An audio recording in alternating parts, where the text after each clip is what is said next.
어제 중공의 군사 연습 소식이 오전 내내 핫 이슈로 떠올랐었습니다.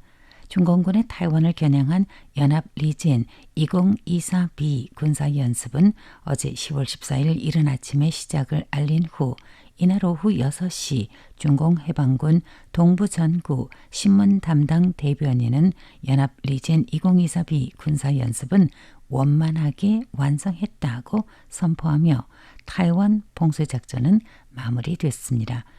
중공 동부전구는 14일 새벽 육해공 그리고 로켓군 등 병력이 타이완 해협과 타이완 북부 남부 동부 해상과 공중에서 연합 리젠 2024B 군사연습을 전개한다고 선포했었는데 이는 쌍십절 라이 총통의 국경일 담화 후 중공은 반드시 무슨 이유를 내세우든 군사연습을 할 것이라고 추측했던 것에서 어긋나지는 않았지만 예상과는 달리 당일 저녁 6시에 군사연습이 종료됐음을 발표했습니다.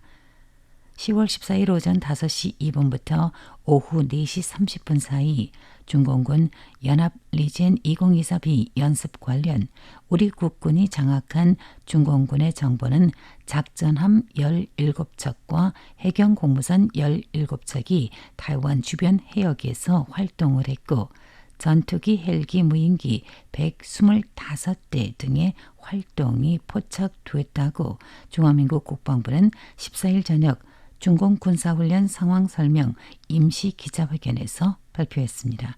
이번 중공 군사연습에 투입된 군함과 군용기 등의 숫자는 하루 안에 출동한 횟수 중 최다를 기록했습니다. 10월 15일 타이페이 토크 시간입니다. 오는 10월 29일부터 매주 화요일에 방송하는 타이페이 토크 프로그램에는 타이완에서 올해로 13년차 정착해 생활하며 대학교의 한국어문학과의 교수로 계시는 최세훈 교수님이 합류해 타이페이 토크 시즌2를 본격적으로 시작하게 됩니다. 앞으로도 계속 여러분들의 성원과 청취를 부탁드립니다. 오늘 타이페이 토크는 기후변화에 대응을 하며 블루 카본에 주목을 한다는 주제로 진행을 합니다. 타이완에 여행을 오셨던 분이라면 국립고궁박물원, 중정기념당, 충혈사, 타이페이 101 타워 등 시내 몇몇 관광 필수 코스는 다녀보셨다고 생각이 되는데요. 기암괴석으로 유명한 예료 지질공원, 소원을 비는 천등 날리는 장소로 사랑받는 시펀 그리고 허우샤오시엔의 영화와 일본 애니메이션의 배경이 되어서 유명해진 지오펀 등지는 한국인 관광객들이 예스진지라고 축약해서 부르며 즐겨 찾는 곳이기도 합니다. 그런데 2007년도에 개봉을 해서 한국에서도 사랑을 받았던 영화 말할 수 없는 비밀의 로케 장소로 북부 딴쉐가 한국과 일본인들 사이에서 인기를 끌기 시작했습니다. 딴쉐 얘기가 나오니 지하철 한 정거장 거리에 홍수린 홍수림을 가보셨는지 궁금해지는데요. 개펄, 갯벌, 맹그로브 숲과 습지, 동식물 등등 시내에서 지척의 거리에 있는 홍수림이란 곳은 자연 생태계 체험 학습 장소로도 손꼽히는 곳입니다. 강어귀 바다와 만나는 곳, 습지와 홍수림을 언급하게 둔 것은 제16대 총통 취임 후 총통부에 기후변화대책위원회를 설립했고 또 얼마 전에는 해양과 연해를 중심으로 한 국제세미나가 개최되어서 소개하기 위한 것입니다. 행정원 해양위원회는 지난 10월 8일 고적도시 타이난에서 2024 타이완 해양국제포럼을 거행했습니다. 이날 인도 태평양 10개 국가 26명의 전문가와 학자들이 참석해 해양 순제로 배출 및 블루카본 발전을 주제로 블루카본 생태 시스템의 복구와 보호에 대해서 논문 발표와 토론을 진행하며 기후변화 대응에 함께 고민했습니다. 해양위원회 권빌링 위원장은 라징더总统 취임 한 달 만에 총통부 산하 기후변화 대책위원회를 성립해 국내외 협력 강화와 글로벌 및 현지 기후 행동을 추진하고자 하는데 2019년 제1회 포럼이 개최된 이래 매년 중요한 해양 의제를 논의해왔으며 이제는 아태 지역 산관학계와 국제 전문가들과 교류를 하는 중요한 플랫폼으로 성장했다며 해양 국가로서 일련의 해양 보호와 타이완 블루 카본과 해양 자원 보호에 구체적으로 힘써왔다고 말했습니다. 또한 올해는 처음으로 회의 장소를 해양위원회 소재지 까오숑시가 아닌 타이난시에서 거행하면서 타이완의 여러 홍수림 주요 분포 지역을 거론하며 블루 카본 생태 시스템의 중요한 근거지라고 지적했습니다.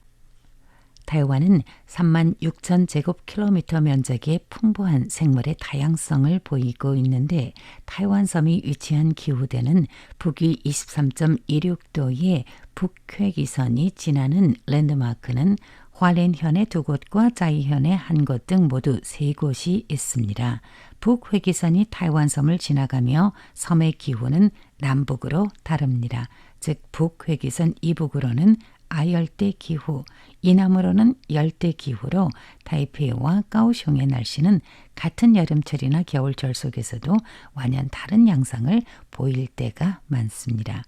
타이완은 동쪽으로 태평양, 서쪽으로는 타이완 해협이, 남쪽은 바시 해협이 있고 해안선의 길이는 전장 1200km이며 까오숑에서 서쪽으로 타이완 해협에 있는 펑후 군도의 해안선을 합치면 1520km에 달합니다.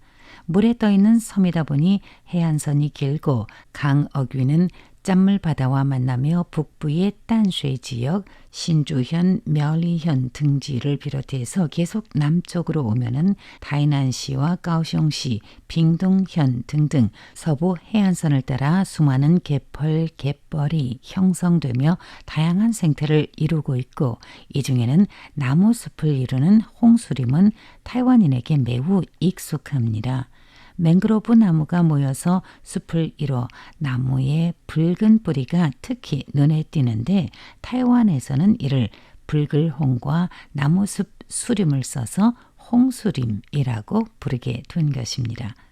타이완의 홍수림이 차지하는 면적은 약 680헥타르, 해초대의 면적은 5,400헥타르, 염생식물 서식지는 약 33헥타르로 전체 타이완섬 면적 대비 그리 작다고만 할 수는 없지만 문제는 지구 온난화입니다. 국제환경보호단체 그린피스가 지난 2020년 지구온난화로 인해서 타이완의 해수면 상승과 폭풍 해일의 충격에 관한 분석 보고를 발표했는데 해당 보고에서는 2025년 해수면 상승으로 타이완의 홍수림과 염생식물 서식지와 습지 등 연해 생태계는 모두 물에 잠기는 범위에 속한다는 충격적인 내용이 담겨져 있습니다. 권빌링 해양위원장은 해양보육법의 통과를 비롯해서 해양오염방지법의 개정, 해양오염기금을 마련해 관련 연구와 보육, 복구와 교육을 추진하며 해양과 연안 생태계가 대기 중에 이산화탄소를 흡수하고 저장되는 탄소를 뜻하는 블루카본 생태 시스템을 이루는 홍수림과 해초대 그리고 염생식물 서식지 등은 그 탄소 저장 능력이 열대우림 대비 5배 내지 10배가 높으며 그래서 더욱이 해양 보육이 중요하고 지체 없이 생태계를 수호하는 행동을 취해야 한다고 강조했습니다. 해양위원회에 따르면 나무숲, 초원, 습지, 연해, 해양 등지는 자연 환경 속에 이산화탄소를 흡수해 저장할 수 있는데 이 중 해양 50%의 이산화탄소는 지구의 2% 면적에 불과한 블루카본 생태계에 저장한다고 합니다. 이러한 연해의 해안 식생과 습지, 서식지가 대기에 많은 이산화탄소를 흡수하는 블루카본을 통해서 지구의 기후 조절에 긍정적인 기능을 발휘하고 있습니다. 대비도크 여기에서 끝마칩니다. 원고 작성 진행의 백점입니다. 감사합니다.